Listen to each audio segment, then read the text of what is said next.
Hello people, I am the Comic Book Gamer. Today I'm going to be talking about why I like Rogue One better than The Force Awakens. Now, following is all my opinion. If you love The Force Awakens, if you think it's the best movie ever, or if you like both movies equally, whatever, that's fine. This is just my opinion. Also, spoilers for Rogue One if you haven't seen it. I'll be spoiling everything. So yeah, also, I don't think Rogue One is an amazing movie. I think it's a good movie. I think it's a pretty good movie. I don't think it's an amazing, perfect, best movie or best Star Wars movie ever. I think it is a good movie though. So yeah, let's get into it. The main complaint I see from people that love The Force Awakens and aren't fans of Rogue One is that they don't like the characters. They feel like they're shallow and they love the characters in The Force Awakens. I do somewhat agree that some of the characters are shallowly written and we didn't get backstories on every single character, but I was fine with that because going into it, I knew we weren't going to get that because if you watched the trailers, you saw that it was focused on Jyn. Jyn is the main character, and if you look at her, there's a lot of backstory to her. We know everything we need to know about her, so I wasn't really confused or mad about that going into the movie because I knew, hey, we're not going to get a ton on Chirrut. He was in the trailer for like 2 seconds. I'm not expecting a whole Chirrut backstory and learning how Chirrut and Baze became best friends and everything. That's not what I wanted from this movie, and that's not what I expected. But let's compare some of the characters from Rogue One to the Force Awakens characters. Now let's start off by comparing the two main characters of these movies, Jyn and Rey. Now, to me, the big difference between the two characters and why I love Jyn and I'm not a big fan of Rey is that Jyn has a character arc, Rey does not. If you look at Rey, the supposed character arc that they give her, if you can even call it that, is that she decides, hey, maybe I shouldn't waste any more of my life on Jakku and do something good with my life. That's her character arc. That's it. It's just, oh, you know, I've been waiting on Jakku forever. My family never came back, so you know what? I'll just not go back to Jakku and I'll stay with the rebellion or the resistance. That's her character arc. There's nothing to it. It's just basically common sense clicks in her head. She's like, oh, maybe I should do this. Nothing else changes for her. She's the same. It's just that's her character arc. There's nothing else more to her character. To where Jyn has a very complicated past and she didn't have the greatest upbringing. She doesn't like the rebellion or the empire. She's very much in a state of meh where she doesn't really care about anything and she doesn't trust anyone. When we first see her, that's how she is. She wants, because the rebellion saves her and she wants to get out of there, but she's not able to. She gets captured by the rebellion and the rebellion's like, hey, we'll give you your freedom because you know you were in that imperial work camp. We'll give you your freedom. You don't have to work for the rebellion or be captured by the empire or anything. We'll just give you your freedom. She's like, yeah, she's fine with that. But then by the end of the movie, she gets attached to characters. She learns to trust people, and she has a purpose, and she dies for that purpose. And that's a great character arc to me. To where Rey's character arc is just, you know what, I wasted like so many years on Jakku. Maybe I shouldn't go back there, because in the beginning she's like, I need to go back to Jakku because of my family that I haven't seen in forever and is never gonna show up. And then by the end she's like, yeah, I should probably not go back to Jakku. And that's her character arc, if you can even call it that. And so to me, Jyn is a way better written character. And also, Rey is pretty much female Luke, except she's good at everything. Like, that's the type of character they set up there, where Jyn is very much an original character. Rey is just, here's female Luke, except she's great at everything for no reason other than the Force. Now let's compare Cassian and Finn. Finn on paper is very interesting to me because we haven't really seen this in a Star Wars movie. It's adding something to the Star Wars universe where it's this stormtrooper that goes turncoat and joins the Resistance. We haven't seen that before. I think that would be awesome. I think it's a really cool idea. But the execution, however, was terribly done because turns out he was a janitor, and on his first mission as a stormtrooper now, they send him on the mission to go and slaughter the innocent villagers. And it's like, don't you think the Empire would have some type of protocols in place to make sure this doesn't happen? Because wouldn't you have tons of stormtroopers just going turncoat and joining the Resistance? Why is Finn like the only one that's ever done this? Because it seems really traumatizing. The fact that they just send like a normal janitor guy to go slaughter villagers and see his best friend die. Because apparently there's like some book prior to The Force Awakens that showed that the stormtrooper that dies, that Finn is like right next to when he dies, is his best friend and like his only friend in the First Order, and he dies, and that's why Finn goes turncoat, which is like, okay, I guess that makes sense. It's kind of foolish of the Empire to have like send him on this mission though, especially like not doing any briefing prior to realize the fact that he is very unstable, but okay, whatever, I guess I can buy it. And then he goes and murders tons of stormtroopers. It's like, Finn, didn't you just turn because you saw a stormtrooper die? Why are you okay with murdering all these stormtroopers? This doesn't make any sense. So to me, that's really weak, crappy writing. And then throughout the rest of the movie, he's just this incompetent idiot that is just inferior to Rey in every way. And that's kind of the point of him being there, to be like, oh, don't worry, I can do it. Nope, I suck. Oh, okay, Rey can do it. That's great. And that's kind of the rest of the movie. That's the purpose of his character for the rest of the movie. He's there to be inferior to Rey in everything. To be fair, though, he did have the coolest lightsaber fight in the entire movie to me, between him and Trader, the dude that yells Trader. I don't remember his name, but yeah, that fight was the coolest lightsaber fight in the entire movie. But Finn as a character, on paper, interesting, execution terrible. He just does stupid, crappy jokes that are very Iron Man 3 Marvel type humor that don't fit in the Star Wars universe at all, and he's an idiot for the rest of the movie. And to me, that's just the execution of his character was terribly done. Now, Cassian is my favorite character in Rogue One. I loved his character. I thought he added a new element to the rebellion that we hadn't seen, showing this gray area that the rebellion is not these squeaky clean good guys that always do the right thing.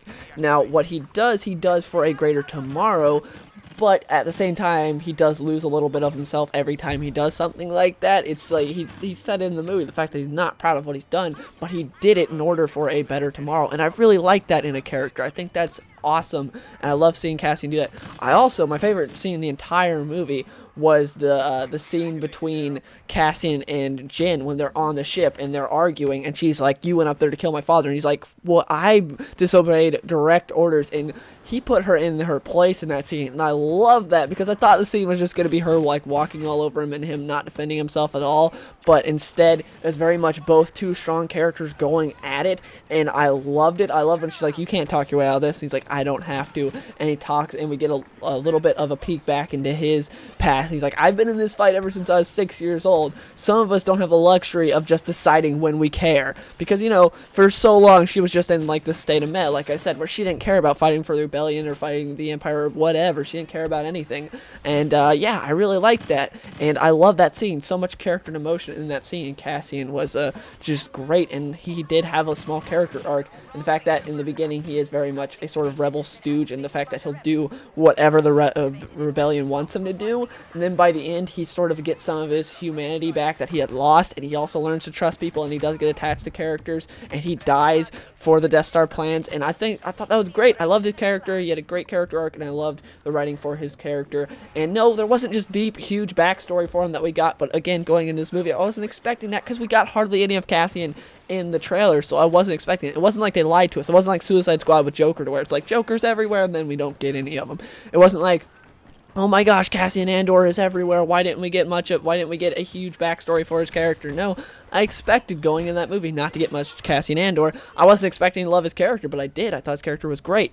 So yeah, that's why I like the characters in Rogue One better than The Force Awakens. Now let's talk about original trilogy characters, because both these movies had characters from the original trilogy in them. To me, the ones in Rogue One acted like they should, how I know them to act, where the ones in The Force Awakens acted very differently and out of character and just stupid. Yes, I do get that there's a long time in between the original trilogy and The Force Awakens, so characters do change, but the way they changed didn't make sense. For instance, Han in The Force Awakens, all his character development that we got through the original trilogy, those 3 movies, undone because J.J. Abrams said so, because the plot required it. It's so stupid. We saw Han Solo have a great character arc throughout those 3 movies, where he started out as this guy that cared about nothing but money and himself. He cared about nothing else. And then by the end, he did make some friends. He became good friends with Luke. He fell in love with Leia. He became less selfish. He was still the cocky character that we all love, but he learned to care. And I liked seeing that character, and I like seeing him lose some of his selfishness and stuff. And then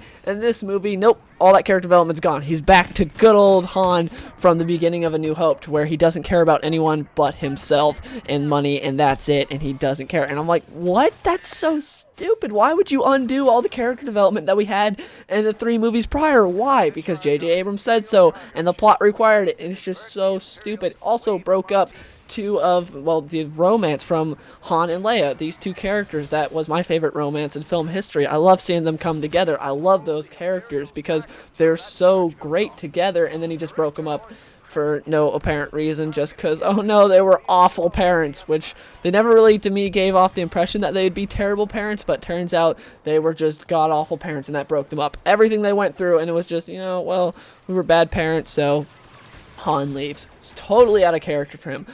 Luke is also very out of character. I did a whole video on this talking about this because it pissed me off so much what they did with Luke. Luke fought so hard for the rebellion. The only person that lost more fighting for the rebellion was Leia because her entire planet got blown up. But Luke lost so much fighting for the rebellion and went through so much. And then what turns him? All of the Padawans getting killed because he's so irresponsible. How did the Padawans get killed? I know we haven't had it explained yet, but to me, it sounds very irresponsible on the part of Luke to just be like, hey, I'm going to go get groceries, while I'm off planet. Don't you guys all kill each other. And then he comes back and they're all dead. I don't know. It's just they're going to have, the writers are going to have a fun time explaining that, having to pick up where J.J. Abrams left off. Because J.J. Abrams was able to make so many plot holes and then just be like, yep, the guys making the next movie will fill them. I don't have to worry about it at all. So I think it's like great. It's the fact that J.J. Abrams can screw up so much and doesn't have to deal with the consequences. Anyways, yeah, it's just Luke fought so hard and then he just abandons the rebellion. He just leaves. He's just like, well, I'll leave a map, so if they really need me, they can. What if the First Order found the map and just destroyed it? What if they didn't care about killing Luke, which would make more sense to me? Just destroy the map. Luke doesn't care. Luke's gone. He ain't coming back. Just destroy the map. No one can find him. There you go. Boom. Problem solved. That is so out of character for Luke. After how hard he fought, what turns him is his Padawans dying. Like, okay, that doesn't make any sense. Like, you think if Luke ever would have turned, it would have been Empire Strikes Back after everything he went through. He got his ass kicked by Vader, lost his hand, learned that Vader is his father, and yeah, that's some really heavy stuff. He would have quit then, but no, he kept going. He persevered, went through some more crap in Return of the Jedi, and yeah, he never gave up. But now he's just like, yeah, I fought so hard, it's time for me to give up. I'm done. It was just, it was so stupid. Now, the prominent characters in Rogue One, being Tarkin and Darth Vader that were from the original trilogy, acted how they do in the original trilogy. And again, like I said, there's a lot of time between Force Awakens and the original trilogy. I do expect them to change a little bit, but not as drastically as they did for apparently no reason at all. They didn't really give any reasons, just like the plot required it, so they did. Where in Rogue One, Vader, besides that stupid pun, which I think is retarded, I know some people liked it. They're like, oh, that's him messing with Krennic. No, to me, it's just stupid. I don't like the pun. It's not Vader at all.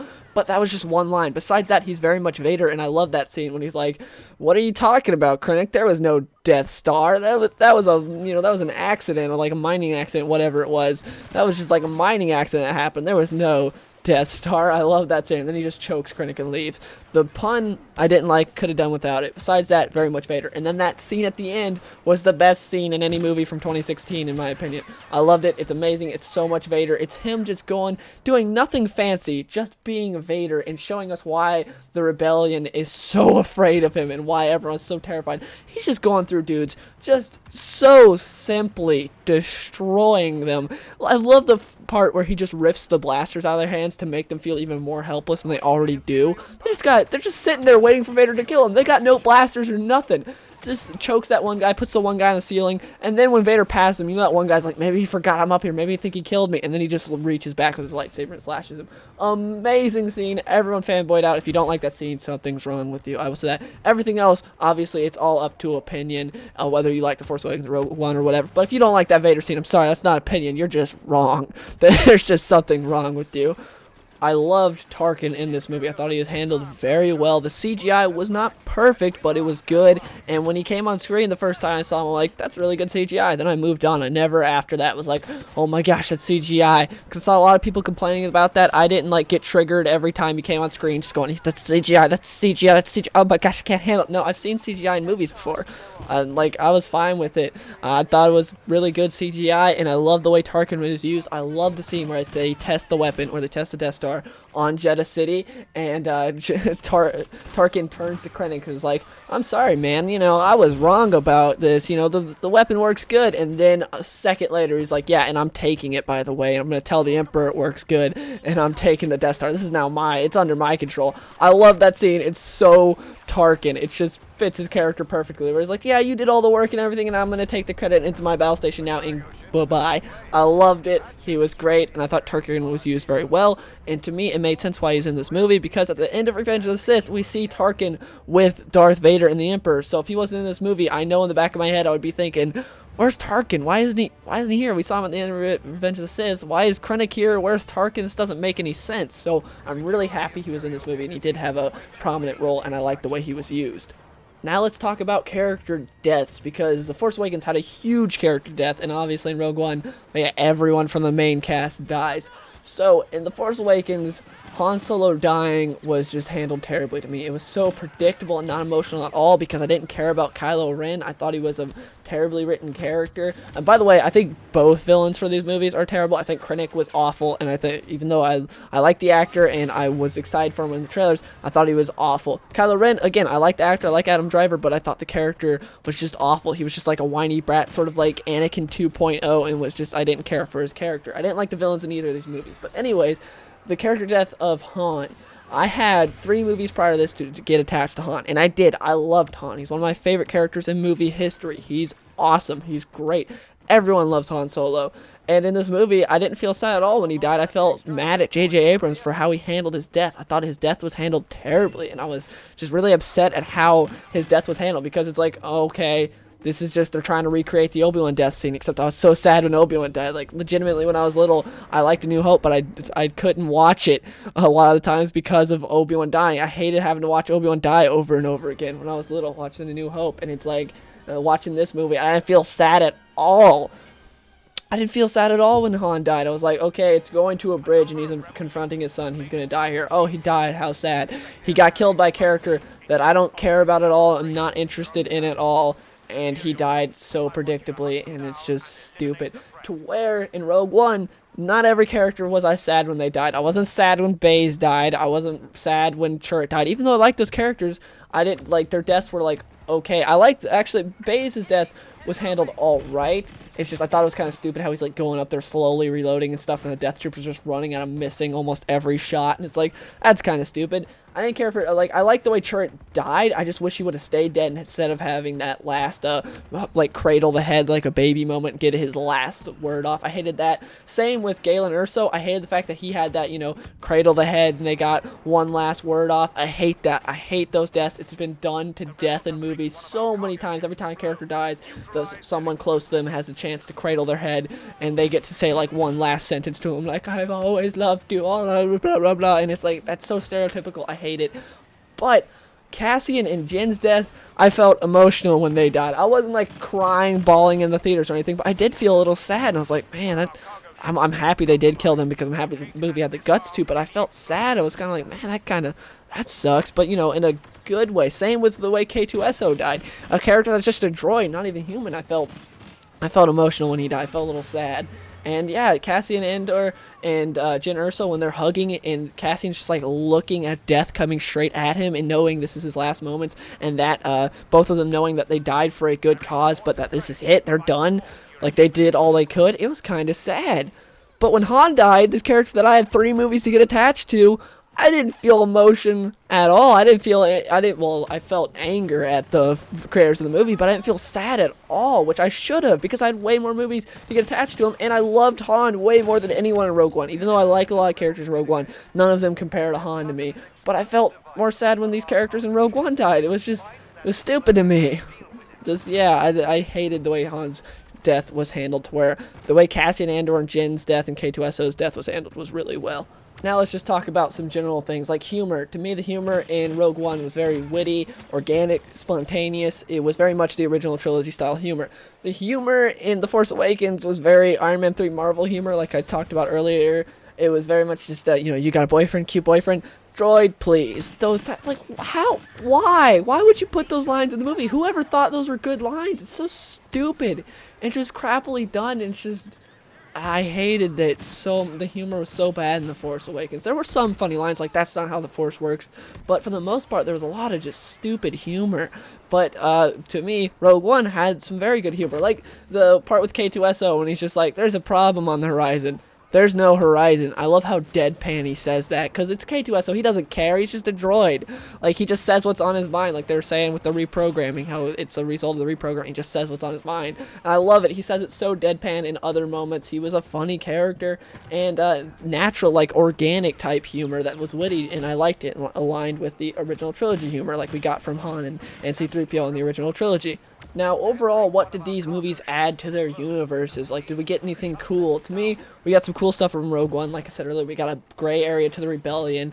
We got some new Force stuff in terms of Chirrut, Donnie Yen's character, who used the Force in a different way than we'd ever seen, but not something that sounded like unrealistic or stupid. It sounds something that aligned with, it seemed to me like something that aligned with the Force that we'd seen in the original trilogy in the previous movies, and so I really liked that. We also finally got, context to that opening crawl of the Rebel spies that transmitted the Death Star plans. We finally got to see how that happened. I thought that was an awesome story that I'd wanted to know for a long time. We finally got that story, and we also got some cool new planets like Scarif, and we got the planet, I don't remember the name of it, but it's like the rocky rain planet that Galen Erso was on. I thought that was a really cool planet. In The Force Awakens, we got, we didn't really get anything new. Like, it was pretty much all just stuff that we'd seen prior. We got Jakku, which is Tatooine. It's basically Tatooine. Same with Jeddah. Jeddah was Tatooine 2.0 as well, besides the city, which was cool and different. But besides that, it was Tatooine 2.0, and I didn't care for Jeddah. We got also, in The Force Awakens, we got a planet that's like Yavin, but not Yavin. We got another Death Star, and when they got on there, it looked like Hoth. It's like we didn't really get any new planets from The Force Awakens. The Force was different, but in a stupid way. It was to where you don't have to know anything. You can just the Force does whatever for Rey. Rey can do whatever she wants with the Force. Oh, she thought Jedis were a myth and didn't know they were real, but masters a Jedi mind trick immediately. Okay, that makes sense. Oh, the Force makes her the best lightsaber fighter of all time. Okay, what? Because she's in that final battle with Kylo Ren, and she closes her eyes for 30 seconds and suddenly can beat him. It's like, that's not how the Force works. Like we saw in Episode 3. We saw that Obi-Wan was a better lightsaber fighter than Anakin, but Anakin's the most powerful Force user ever, besides like maybe Luke, and Obi-Wan beat him because the Force doesn't matter all that much in lightsaber fights. Just Obi-Wan was a better lightsaber fighter. Same with like Episode 1. Obi-Wan was still a Padawan, but he beats Darth Maul. You're telling me Darth Maul, the apprentice to the Emperor, is not a stronger Force user than Obi-Wan? But Obi-Wan was a better lightsaber fighter. Or, well, he did get sort of lucky at the end, but still, the reason he was able to contend with Darth Maul even was the fact that he was a really good lightsaber fighter. It wasn't all the Force, because if it was all in the Force, then Darth Maul would have just absolutely destroyed Obi-Wan, no contest at all. We see that in lightsaber fights, it's not really all on the Force, but in The Force Awakens it is. Also, she kept doing, like, that fight was so badly done, she just kept stabbing, like, she kept doing this just, like, stab move over and over. It looked really stupid. We got the lightsaber calling to her, which is never done before. A lightsaber's never called to anyone before, but here it called to her, which made no sense at all. But yeah, just to me, they didn't really add anything. Also, we got some new stuff in Rogue One with we got the AT-CTs, I believe what they were called. We got some, which I don't think had been in any movies before. We got a U-Wing. We got TIE Strikers. What did we get in The Force Awakens? We got X-Wings and TIE Fighters, and that was it. Nothing else. They used the most basic Star Wars ships. We got nothing else, just nothing new from that movie. And that also leads me into my next part, which is the throwbacks. I saw some people saying the Rogue One throwbacks were way too in your face, stupid, the like Easter eggs and the hints like, hey, there's C-3PO and stuff. And I could partially agree with that, some of them, but I loved personally seeing the guys from the cantina in the city. I thought that was great. C-3PO and them wasn't handled the best, but I did like them being in it, because to me they should be like in every Star Wars movie. I like that idea of having them like being sort of the Stan Lees of Star Wars, just be in every Star Wars movie. I like that idea. And yeah, I thought the Easter eggs, for the most part, were handled very well in Rogue One.